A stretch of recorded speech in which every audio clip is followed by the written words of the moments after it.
Hi, this is Kevin. Welcome to the tutorial video for part 0 of the deployment assignment. And here's what part 0 is.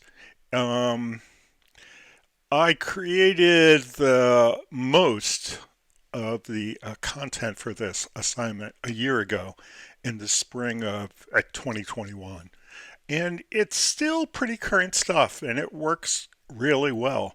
As I prepared to release this to you, I went through all the content and I tested it. And I found a handful of things that we need to kind of correct or update because we're now in the spring of 2022. So this part 0 is what you need to do and what you need to know in order to be able to follow the rest of the content, the videos and the instructions for the rest of this deployment assignment. Okay, so in part 0, we're going to begin by replacing 3 template files that were wrong in the starter files for the last assignment. And I don't know how they got wrong, okay?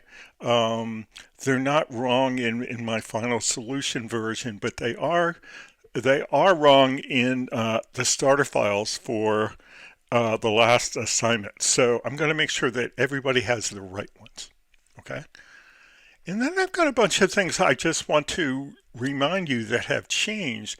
So as you go through the rest of the instructions, and especially because you're going to be playing the videos that have kind of last year's details, that you remember to correct them as you go through. Okay? So the first thing we have here is we want to replace the 3 template files. And there are errors in 3 of them: instructor detail, registration detail, and student detail. So here's what we're going to do. We're going to pull that off of there for now. And let's bring over PyCharm, which has my copy of the solution to the last assignment, the authentication and authorization. And what I've done is I've downloaded the starter files for deployment assignment part 0, and I've opened those, and here are the 3 files. And I'm just going to pull them, well, I'm going to copy paste them. So let's see, how can I do this? I think it'll work like this on the Mac, okay? You're going to have to do the equivalent thing on Windows. So here in the Finder on the Mac, I'm going to highlight all 3 of them, and I'm going to choose copy. And then I'm going to go over to PyCharm, and in the directories, the templates are under this course info templates course info. So I'm going to highlight the inner course info and right click and choose paste. And then I'm going to OK it. And it wants to know if I want to overwrite, and I'll say overwrite for all. Okay? So I'll show you what these look like now that we have the proper versions. If we look at the instructor detail, the ones that were in error didn't have this disambiguator code. Somehow that had been lost. So that's there now. Okay. And then the second one was registration. And if we go to registration detail, the code surrounding the buttons, we had the wrong permission. So now we've got the right ones. We're checking if the user has permission to run change registration and delete registration. So that's been fixed. Okay, and then last in the student detail, It's the same thing with the disambiguator field. In the wrong version of the code, I think we had code for nickname, which is the old version of the disambiguator field that I used to have for student. So if we do all these things, we should have just what we need. As long as we're here, why don't we test them? So I'm going to run the manage.py task and start up the server. And I'm going to bring that over here. Okay. And I'm going to log in. I'm going to use tester as my user. And the new password, which is iSchool, I forgot what I typed. iSchool UI and braces. Okay, and we're in here. So let's look at instructors, and let's go to a detail page for somebody with this ambiguator, and there it is. Okay, that seems to be working. And then let's go to registrations, and when we go to the detail page there, well, we seem to get the buttons. I guess for tester, everybody would get the buttons, but I know that's been fixed. And then I'm going to go to students. I'm going to pick again somebody with a disambiguator like William Chavez from Los Angeles. And then I've got the proper field there too. So that's it. I'm going to log out and turn this off. And I'm going to consider that to have been properly tested. Okay, so again, I don't know how those files, wrong versions of those files, got in the starter files for the previous assignment, but they did, and I'm sorry they did. Okay, so let's go back and take a look at these instructions and review these items that are going to be different. Okay, bring them over here. All right.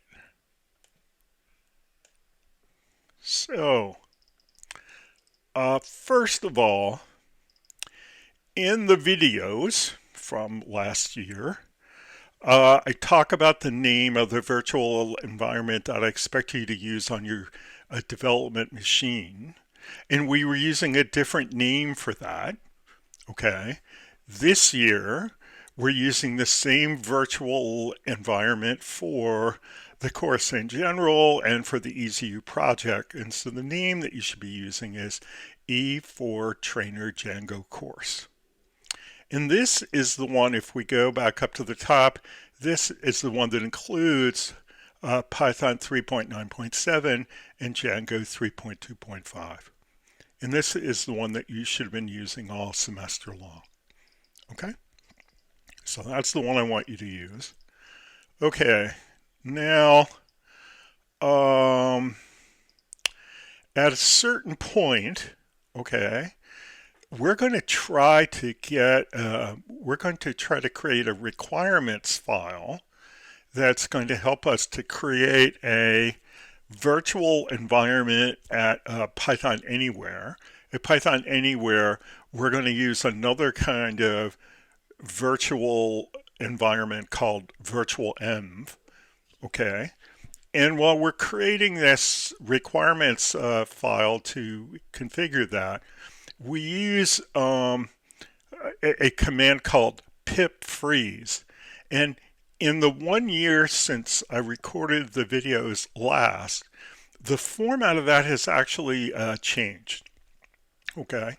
You used to type in pip space freeze, and it did everything we wanted to do. Now you type in pip space list space dash dash format equal freeze. That's just the new pip freeze. If you type in pip freeze, you get some other output that's not what we're looking for. Okay, so remember that. The next thing I want you to remember is whereas last year we were working with Python 3.8, this year we're working with Python 3.9 at Python Anywhere. Okay, and um, if you just created a new Python Anywhere account, it probably has Python 3.9 available. If it doesn't, I include instructions for how to change your system image at Python Anywhere to one that includes Python 3.9. And that image is called Glastonbury. Okay, the names of these are all British cultural names, like one's called fish and chips. Okay, and Glastonbury is the site of an English music festival that's very famous.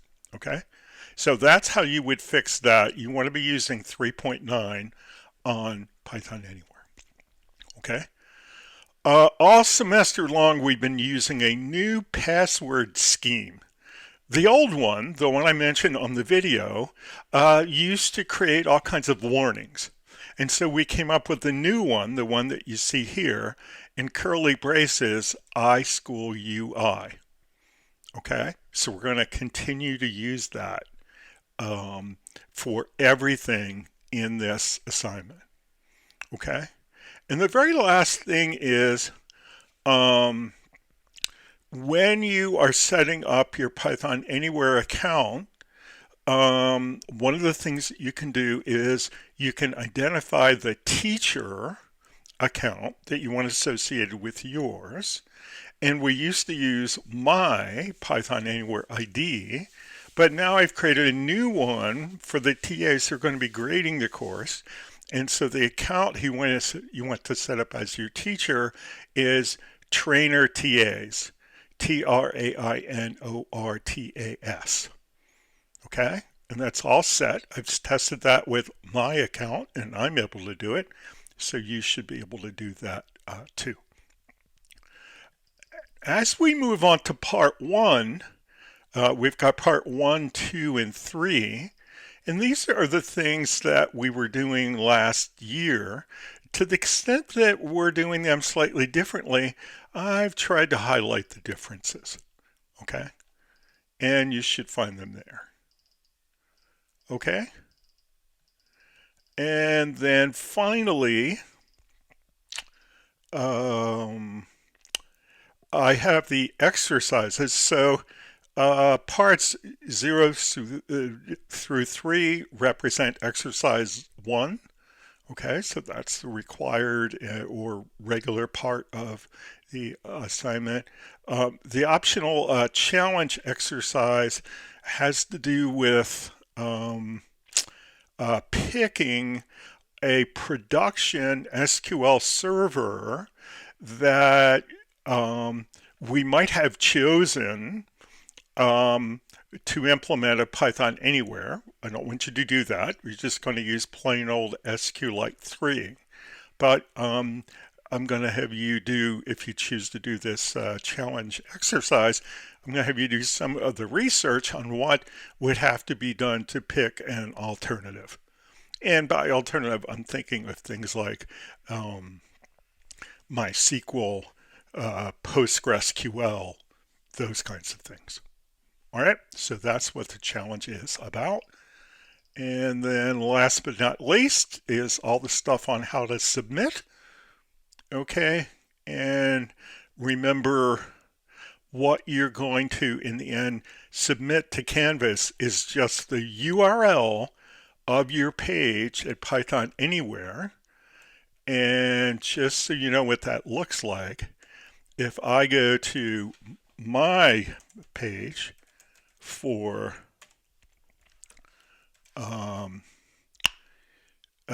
EasyU at Python Anywhere, I put my ID, trainer1.pythonanywhere.com, and up comes the application.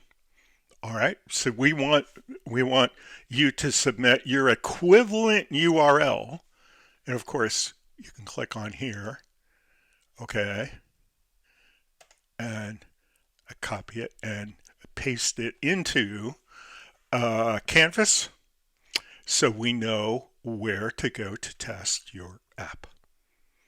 All right, so that's it. Um, as I mentioned earlier, I've tested this out myself, and it should all be doable. And of course, get started early. If you need some help, there'll be a lab after class, and then we'll have our own individual lab later in the week. So, good luck. Come for help if you need it, and I'll say bye until next time. Bye bye.